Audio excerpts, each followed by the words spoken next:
application gives you features you've never seen in a truck before. Instant torque, incredible acceleration. I've driven on the track, and the president said it best. This sucker is quick. 0 to 60 in 4 seconds.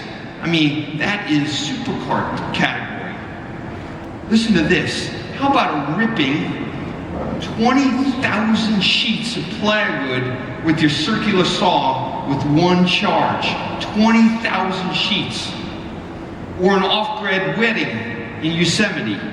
Or a block party that lasts the weekend and the next week. You can even charge other EVs for your friends that own Teslas.